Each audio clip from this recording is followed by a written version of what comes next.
মার্কিন প্রেসিডেন্ট নির্বাচনে ট্রাম্পের মন্ত্রিসভা এবং প্রশাসন দেখলেই যে কেউ এটিকে ছোটখাটো ভারত বলে আখ্যায়িত করতে পারেন। ট্রাম্প নির্বাচনে জয়ী হওয়ার পর থেকেই তার আশপাশে প্রভাবশালী ভারতীয় বংশোদ্ভূতদের নিয়ে চলছে নানা জল্পনা কল্পনা। বিভিন্ন দেশে তাদের হস্তক্ষেপের আশঙ্কা এবং তার সঙ্গে নরেন্দ্র মোদীর স্বার্থ ঘিরে তৈরি হয়েছে ধোঁয়াশা।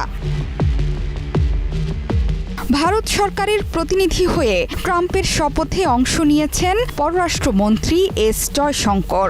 এক্সে দেয়া পোস্টে প্রিয় বন্ধুকে শুভেচ্ছা জানিয়ে টুইট করেছেন নরেন্দ্র মোদী নিজেই। শুধু তাই নয়, ট্রাম্পের সাথে কাজ করার জন্যে নিজের আগ্রহের কথাও টুইটারে দেয়া বার্তায় জানিয়ে দেন মোদী। মোদীর টুইটেই বোঝা যাচ্ছে ট্রাম্পের সাথে কাজ করতে কতটা আগ্রহী ভারতের সরকার। অন্যদিকে ট্রাম্পও তার মন্ত্রিসভা ঢেলে সাজিয়েছেন ভারত সংশ্লিষ্ট এবং বংশোদ্ভূতদের জন্য।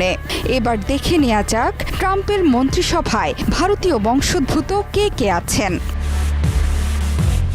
নবনির্বাচিত প্রেসিডেন্ট ডোনাল্ড ট্রাম্প হোয়াইট হাউসে বসার আগেই মন্ত্রিসভা ও প্রশাসন গুছিয়ে রেখেছিলেন যাতে দায়িত্ব নেওয়ার সাথে সাথেই কাজে নেমে পড়তে পারেন। ট্রাম্পের মন্ত্রিসভায় প্রথমেই আসে অভ্যন্তরীণ গোয়েন্দা বাহিনী federal bureau of investigation FBI এর প্রধান হিসেবে ক্যাশ প্যাটেলের নাম। 1980 সালে নিউ ইয়র্কের গার্ডেন সিটিতে জন্ম তার। আইন নিয়ে পড়াশোনার জন্য নিউ ইয়র্কে আসার আগে রিচমন্ড বিশ্ববিদ্যালয় থেকে স্নাতক পড়েন।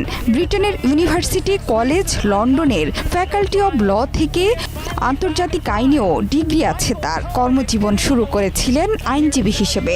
ক্যাশ ট্রাম্প ঘনিষ্ঠ হিসেবে সুপরিচিত। ক্যাশ ছাড়াও আরও কয়েকজন আছেন যারা ভারত সংশ্লিষ্ট এবং ভারতীয় বংশোদ্ভূত। তাদের মধ্যে অন্যতম আমেরিকার সেকেন্ড লেডি উষা ভান্স। ট্রাম্পের ভাইস প্রেসিডেন্ট জেডি ভান্সের স্ত্রী উষা চিলুকুরি ভান্সের সঙ্গে আছে ভারতীয় যোগ। ভারতের অন্ধ্রপ্রদেশের ভাদলুরু হল উষার আদি গ্রাম। ক্যালিফোর্নিয়ার সান দিয়েগোতে জন্ম।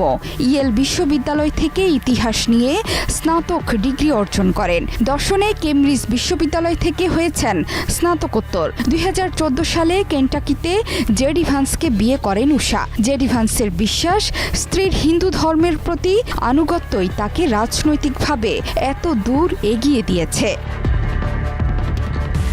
তুলসী গ্যাবার্ড। যুক্তরাষ্ট্রের নবনির্বাচিত president Donald Trump national security এজেন্সির নতুন ডিরেক্টর। তুলসী গ্যাবার্ডের পরিচয় নিয়ে মানুষের মধ্যে কৌতূহলের অন্ত নেই।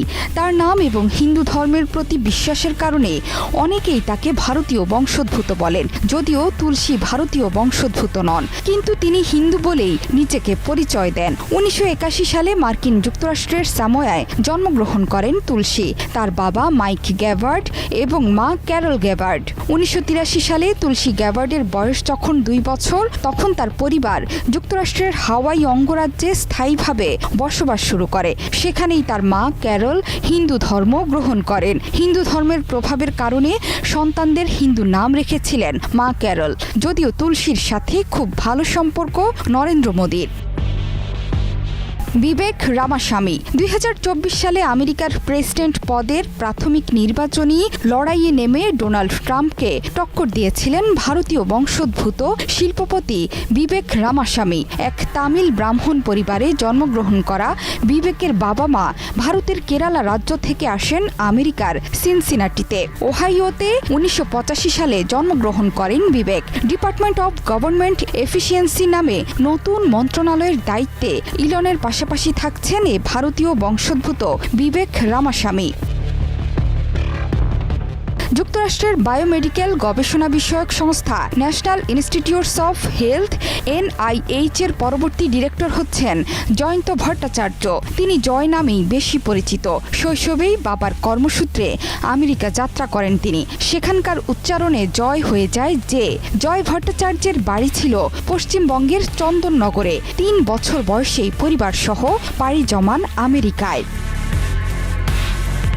পাশাপাশি ভারতীয় বংশোদ্ভূত আমেরিকান উদ্যোক্তা শ্রীরাম কৃষ্ণানকে কৃত্রিম বুদ্ধিমত্তা বা AI বিষয়ক উপদেষ্টা হিসেবে নিয়োগ দিয়েছেন ট্রাম্প। তিনি মাইক্রোসফট, টুইটার, ইয়াহু এবং ফেসবুকের মতো প্রতিষ্ঠানে কাজ করেছেন। এছাড়া হারমিত কে ধিলো মানবাধিকার বিষয়ক আইনজীবী হিসেবে নিয়োগ দিয়েছেন ট্রাম্প।